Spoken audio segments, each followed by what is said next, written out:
come streaming down your face when you lose something you can't replace.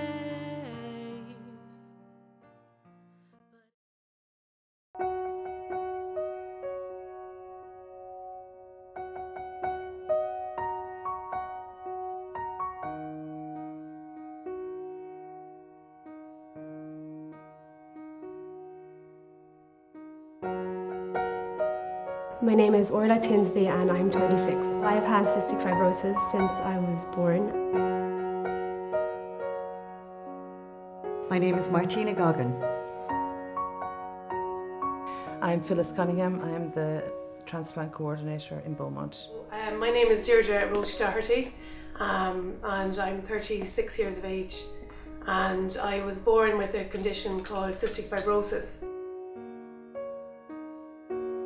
My name is James Reynolds and I'm a kidney transplant recipient. My name is Deirdre Fall and I'm 46 years of age. I needed to have a liver transplant.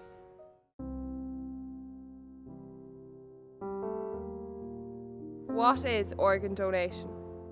What is organ donation?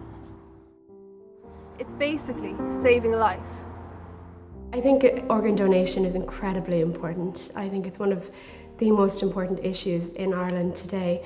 I think, when it comes to organ donation, by ticking that box on your driver's license or by carrying a donor card, you can save someone's life. You can actually save multiple lives by donating your organs. Organ donation to me personally is the gift of life. It's the commitment that is made from the family to give up their loved one's organs, to give me personally, or everyone else who has a transplant, a second chance at life. Well, organ donation is the ultimate, is the gold standard for any patient in end organ failure.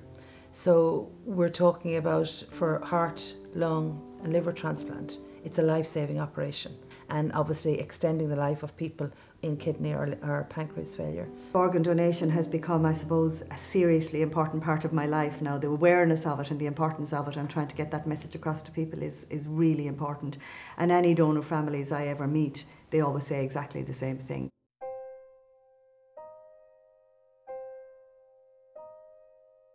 What is the process of organ donation? What is the process of organ donation?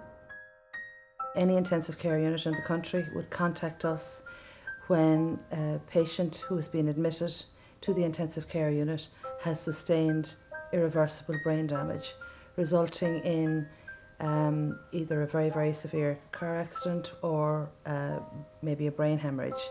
So this person is on a life support machine and has been declared brain stem dead by 2 independent doctors, and the decision to turn off the ventilator or the life support machine has to be made.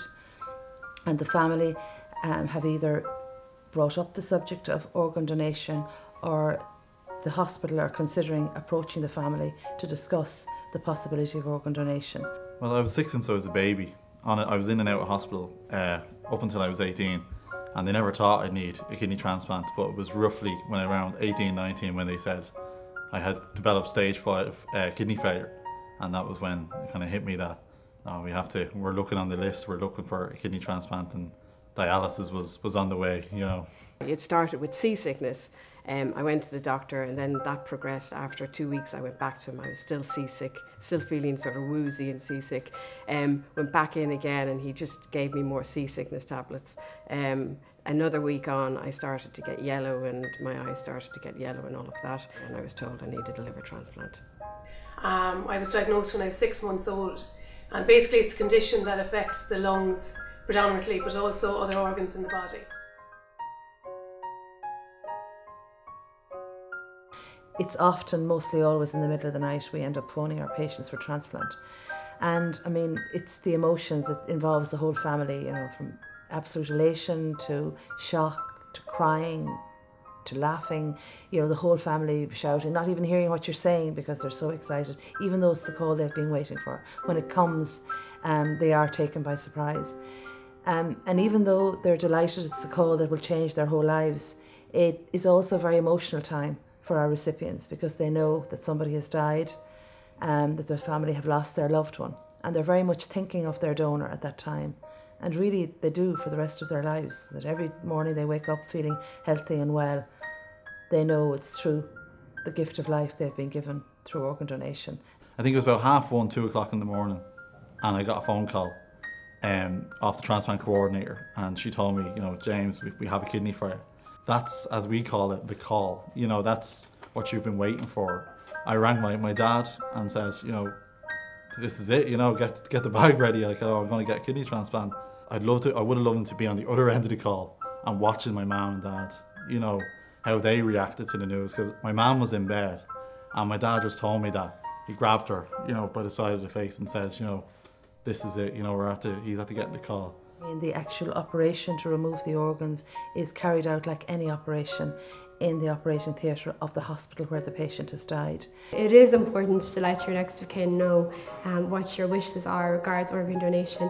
If unfortunately something did happen to you, it's incredibly important, because then your wishes can be followed through on and you can save lives. My connection started with organ donation back in 2006. Our son, our only child, Eamon, was involved in a car accident in our home village in Spittle. He was a front seat passenger in a car driven by a friend, and it crashed and he suffered severe head injuries and was on life support for 5 days, the best part of 5 days. And at a point through that time, we were spoken to by one of the doctors that in the event of he not pulling through, would we consider organ donation? And luckily for us, we were able to say yes, because I had actually had the conversation with Eamon sometime previously, having just heard an ad on the radio, and I spoke to him and said, look, Eamon, if anything ever happens to me, you know what I'd like. So, and he totally agreed with me. I don't think he ever did succeed in getting a card or signing a card, because I never found one. But I knew what his wishes would be, and that was hugely important to us at the time. Families derive huge comfort through organ donation. I think what's really important and very beneficial is that families being aware of their loved one's wishes prior to death. It makes that decision an awful lot easier for families at a very, very difficult, traumatic time. Yeah, I think the donor family, obviously, you know, if they hadn't have made that decision, then I wouldn't be here. I feel like I live my life to the fullest because of my donor. You can write to them, and I did write to them, but there's no back and forward. We would obviously write to families afterwards to let them know how the recipients have done. We would never take organs from a patient who has died unless we had a suitably identified recipient. And then we were able to tell the families afterwards the ages, whether male or female, and how they have done. And many of our recipients write afterwards to their donor families to let them know how much it has meant to them, because it really does change the lives. So I suppose it's just to make people aware of organ donation, and I suppose without it I wouldn't be here and the two girls wouldn't be here, only for people's generosity. So I suppose my two donors, I've been very, very lucky that two families have given me this gift of life.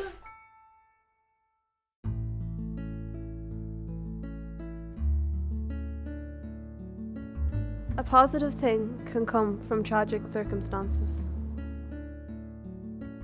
I participate in the transplant games, and for me that was like a huge step.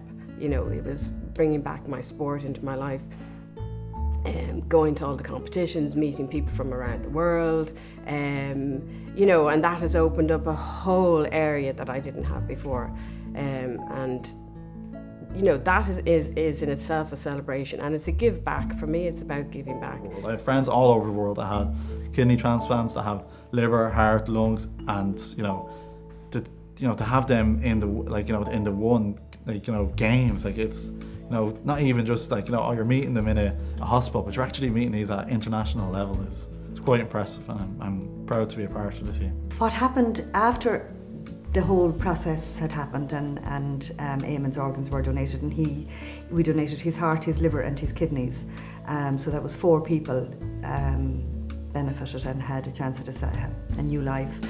we began to realise that organ donation was hugely important, not just for recipients, but for organ donor families, because it was really, really big comfort to us at the time. I always say it was like the only chink of light at a time that, you know, there was just darkness, and the fact that something good might have come out of his death was hugely important. It actually changes people's lives for the better and allows them to have a future that they would not otherwise have. I would have been the first person in the world to have a heart, lung, kidney transplant and go on to have a successful pregnancy. So then we said we'd chance it again, and then Abby came along this year in September. So I've been very, very blessed to have 2 healthy children after having a heart, lung and kidney transplant. You will create a legacy and you will allow someone else to live when you couldn't, and I think it's one of the greatest miracles in life. I genuinely do. Eamon died in 2006, and in 2008 we set up a foundation called Strange Boat Donor Foundation, and the purpose of that was to kind of give information and give support to organ donor families and people involved in the organ donation community. And one of the projects we thought would be lovely was to have a sort of one place where people could come and remember their loved one, and for recipients to come in and give thanks for the gift that they've been given, and that it would be a special place. So we decided we'd set up a garden, a commemorative garden. Galway City Council came on board and gave us permission to locate the garden in this wonderful little park on the Prom in Salt Hill. There's a lot of wonderful carvings and art and stonework, and we wanted to be a place of comfort and inspiration and a place of calm for people, and that when people have come there that they will feel better when they have left the garden. And the garden is called Circle of Life, and so a lot of the carvings reflect the circle of life. I suppose because the transplants I've been given now, like I'm able to work full time. I have 2 beautiful kids. You know, life is pretty much normal, apart from having to take medication for the rest of your life. But I mean, I can do basically more or less anything I really want to do now, which I couldn't have done before I had the transplants.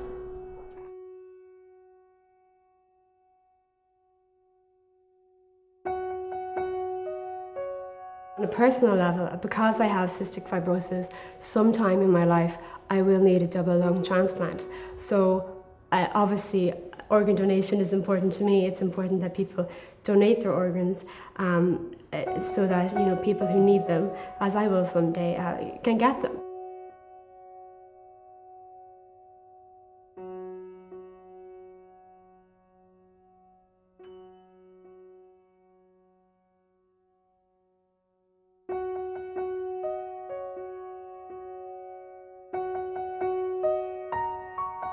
You could text or download the app, or simply just talk to your parents.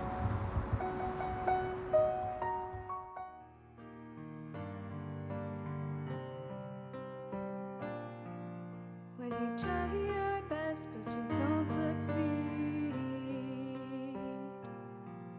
when you get what you want but not what you need, when you feel so tired but you can't sleep, stuck in reverse,